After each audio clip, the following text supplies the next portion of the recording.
Hello বন্ধুরা, নমস্কার। কেমন আছেন সবাই? আশা করছি ভালো আছেন। আপনাদের আশীর্বাদে আমি মনীষা বালা ভালো আছি। আজ সোমবার 11টা বাজে সকাল। তো ভাবলাম আমি কি রান্না করি তো আপনাদেরকে একটু শেয়ার করব। আর এখন এসেছি আমার মেয়ের কাছে। আমার মেয়ে বারান্দায় বসে বসে খেলা করছে। তো ভাবলাম আপনাদেরকে একটু দেখায় আমার মেয়ে কি করে। ও এখন একটা জামা পরিয়ে দিয়েছি, এখন বসে বসে খেলা করছে। এখন যাবে দোকানে, এই জন্য ওর বাবার কাছে চলে গেল। ও বাবাকে বলছে আমাকে নিয়ে চলো তাড়াতাড়ি। আর এদিকে আমি যাব রান্নাঘরে, কারণ যেহেতু মেয়ে এখন ওর বাবার সাথে দোকানে চলে গেছে, এই জন্য ভাবলাম এই ফাঁকে চলে যায়। যেহেতু মেয়ে আমার ও দুষ্টুমি করে না বললেও চলে। আর এদিকে আমি পটলটা কেটে সুন্দর করে ধুয়ে রেডি করে নিয়েছি। এখানে সর্ষে, পোস্ত, কাঁচা লঙ্কা বাটা আছে। এখানে আমি এবারে কড়াইটা বসিয়ে দেবো। কড়াইটা গরম হয়ে গেলে সামান্য পরিমাণে তেল দেবো আমি। তেলটা গরম হয়ে গেছে বন্ধুরা। এইবার দেখতেই পাচ্ছেন এখানে আমি কেটে রাখা পটলটা সুন্দর করে ভেজে নেব লাল লাল করে, কারণ একটু ঢাকা দিতেই হবে। আমি 2 মিনিটের জন্য ঢাকা দেবো। বন্ধুরা দেখুন আমার পটলটা লাল লাল করে ভাজা হয়ে গেছে। এবার আমি একটা বাটিতে উঠিয়ে রাখবো। আমার বাটিতে ওঠানো হয়ে গেছে। এবার আমি সামান্য পরিমাণে ওই তেলের মধ্যে কালো জিরে ফোড়ন দেবো, কারণ যেহেতু আমার পটল পোস্ত শস্য পোস্ত দিয়ে হবে, তো এই জন্য আমি কালো জিরে ফোড়ন দেবো। এখানে আমি শস্য পোস্ত কাঁচা লঙ্কাটা দিয়ে দিলাম তেলের মধ্যে। এবার দিয়ে দিলাম লবণ, একে একে লবণ, হলুদ, তারপর হচ্ছে একটু চিনি দিয়ে দিলাম, কারণ আমার একটু হলুদের পরিমাণটা সবসময় কম হয়ে যায়। এবার হলুদটা দিয়ে দিলাম। এবার মশলাটা কষিয়ে আসলে আমি পটলটা দিয়ে দিলাম। পটলটা হালকা পরিমাণে নাড়াচাড়া দিয়ে এবার আমি হালকা পরিমাণে জল দেবো। জল দিয়ে একটু ঢাকা দেবো। ঢাকার এবার উঠিয়ে একটু কাঁচা সরিষার তেল দেবো, যেন দেখতে সুন্দর দেখা যায়। এই জন্য এই দেখুন আমার একটু সরষের তেল দেওয়ার পরে আমার একটু মিনিট 2 জাল দেওয়ার পরে এবার আমি পটলটা আমার রেডি হয়ে গেছে। এবার আমি একটা বাটিতে উঠিয়ে রাখবো। দেখুন এবার আমি বাড়িতে উঠিয়ে রাখছি। বন্ধুরা আপনারা এইভাবে বাড়িতে অবশ্যই রান্না করে খাবেন, অবশ্যই আপনাদের ভালো লাগবে। তো ভাবলাম আপনাদেরকে একটু শেয়ার করি, কারণ আমি এই দুপুরবেলা এসে কী রান্না করব সেটা তো আপনাদের দেখাবো।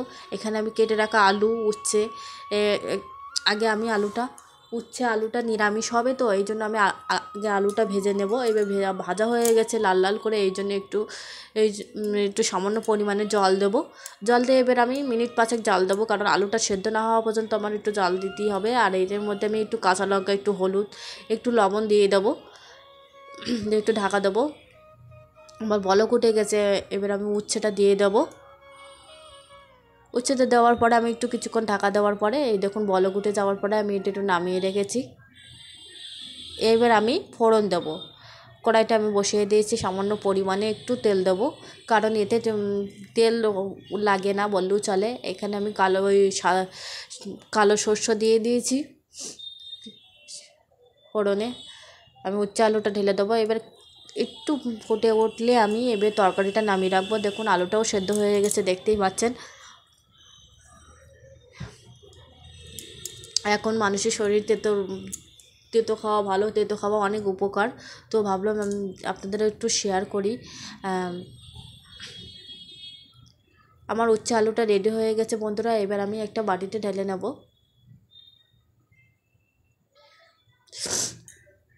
এবারে আমি কড়াইটা ধুয়ে আমি এবারে উনুনে বসিয়ে দেবো। আর আমার ওদিকে উচ্ছে আলুটা রেডি হয়ে গেছে। এইদিকে দেখতে পাচ্ছেন বাড়িতে আমি নিম পাতা নিয়েছি, আর এখানে কটা পুঁটি মাছ ছিল ভাজা। সেই নিম পাতা দিয়ে পুঁটি মাছটা ঝোল করব। বন্ধুরা আপনারা খেয়েছেন কি না জানি না নিম পাতা দিয়ে পুঁটি মাছের ঝোল, তবে খেয়ে দেখবেন। নিম পাতার ঝোল অসাধারণ লাগে। আপনারা খেয়ে না দেখলে কখনো বুঝবেন না। আপনারা খেয়েছেনও কি না জানি না, কিন্তু আমি আজ ভাবলাম এই নতুন একটা রেসিপি আমি আপনাদেরকে একটু শেয়ার করি।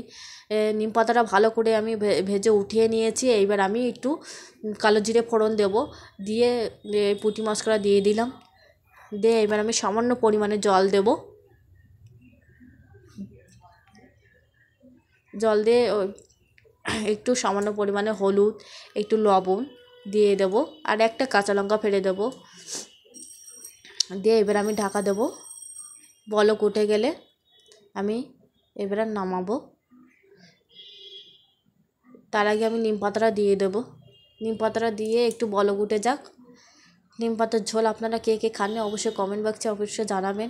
আর আমাদের বাড়িতে নিম পাতার ঝোল প্রায় হয়, যদি ছোটো মাছ হয়, ছোটো মাছ দিয়ে খেতে খুব ভালো লাগে নিম পাতার ঝোল। দেখুন বন্ধুরা, আমার নিম পাতার ঝোল রেডি। এখন আমি আপনাদের দেখাবো। এখন বন্ধুরা আজ এই পর্যন্ত। আশা করি আপনাদের এই ভিডিওটি ভালো লেগেছে। আর কি বেশি কিছু বলবো না। আর আমার একটা চ্যানেল আছে, ইউটিউব চ্যানেলটির নাম হচ্ছে মনীষাবালা। অবশ্যই লাইক কমেন্ট শেয়ার করবেন। আর আমার ফেসবুক পেজ আছে, ফেসবুক পেজের নাম হচ্ছে এমনি ব্লগ। আশা করি আপনাদের ভালো লাগবে, অবশ্যই ফলো করবেন। বন্ধুরা আজ এই পর্যন্ত। আপনারা ভালো থাকুন, সুস্থ থাকুন, আর আমাদের পাশেই থাকুন। আর